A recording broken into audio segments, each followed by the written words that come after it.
যতবারই আমি এই বিছানাটা গুছিয়ে রাখার চেষ্টা করি ততবারই আমার বাচ্চারা এলোমেলো করে ফেলে। এই যে দেখেন বড় মেয়ে দুষ্টামি করতেছে আর ছোট মেয়ে নিচে দাঁড়িয়ে দাঁড়িয়ে দেখতেছে আমি কি করতেছি। কিছুক্ষণ পর আবার এটা এলোমেলো করে ফেলবে, কিছুই করার নাই। আমার প্রচুর আকারে রাগ হয় যে কেন এলোমেলো করে, সবার বাচ্চা কি এরকম এলোমেলো করে, মানে কি অনেক চিন্তা ভাবনা আমার মনের ভিতরে আসে। পরে চিন্তা করি বাচ্চাগুলো তো একসময় বড় হয়ে যাবে, তখন তো আর কেউই থাকবে না এলোমেলো করার জন্য। আমি কাজ করার সময় আমার ছোট মেয়ে তো এটা তার দায়িত্ব, তার ডিউটি, এটা সব সময় যে আমার কোলে উঠে বসে থাকা, আমার কোলে উঠে বসে থাকবে আর কাজগুলা দেখবে আমি কি করতেছি না করতেছি। এই যে ময়লাগুলো উঠে দিয়েছি, কিছুক্ষণ পরে আবার এরকম করে ফেলবে। সুন্দর করে ঝাড়ু দিয়ে আরেকটা ডিউটি করতে চলে যাব ছোট মেয়েকে খাওয়ানোর জন্য। ওকে খাওয়ানো যে কতটা কষ্ট সেটা আমি নিজেই জানি। আমার মেয়েটা কিছু খাইতে চায় না, অনেক যুদ্ধ করে আমি ওরে একটু খাবার যদি মুখে দেওয়া তার কিছুক্ষণ পর বমি করে ফেলে না। ও কেন খাবারগুলো খেতে চায় না, 6 মাস থেকে আমি অনেক চেষ্টা করতেছি ওকে খাবার খাওয়ানোর, কিন্তু ও কোনো খাবারের মুখে তুলতে চায় না। তারপর আপনাদের ভাইয়াকে বললাম আমি একটু আইসক্রিম খাবো। আপনাদের ভাইয়া তো আইসক্রিমের গোডাউন নিয়ে চলে আসছে। গরম আসলে আমাদের বাসায় এরকম আইসক্রিম আসে যায়, এটা কোনো ব্যাপার না, সবসময় আসে। কিন্তু আমি বলছি একটা আইসক্রিম খাবো, অনেকগুলো আইসক্রিম নিয়ে চলে আসলো।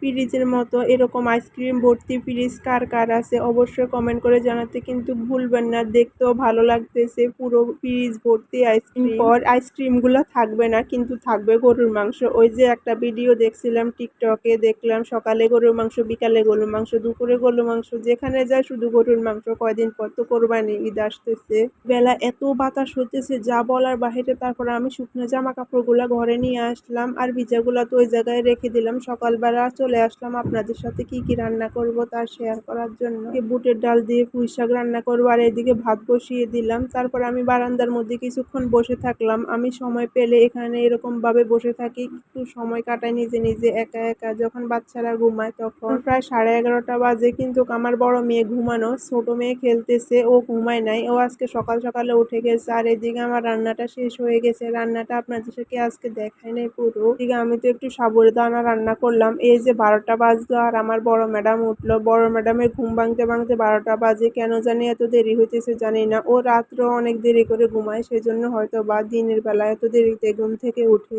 তো এত দেরিতে ঘুম থেকে উঠে কোনো সমস্যা হয় না, কিন্তু যখন স্কুলে ভর্তি করাবো তখন যদি এত দেরিতে উঠে তখন আমি কি করবো আল্লাহ জানে। তারপর ও দোলনার জন্য অনেক বায়না করতেছে, সেজন্য আমি তাকে একটা ছোট্ট করে দোলনা বানিয়ে দিলাম। একদল পাবলিক এসে বলবে গামছা দিয়ে দোলনা বানিয়েছে, ছি ছি কেমন নোংরা, কেমন ফকির, এই সে বকচকর, আরো কত কিছু যে বলবে যা বলার বাহিরে। আমি এসবে কান দিই না, আপনি যা বলার তাই বলতে থাকেন, সমস্যা নেই। এ পর্যন্ত আল্লাহ হাফেজ, ভালো থাকবেন সবাই। ভিডিওটা যদি ভালো লেগে থাকে লাইক কমেন্ট শেয়ার করবেন। আসসালামু আলাইকুম।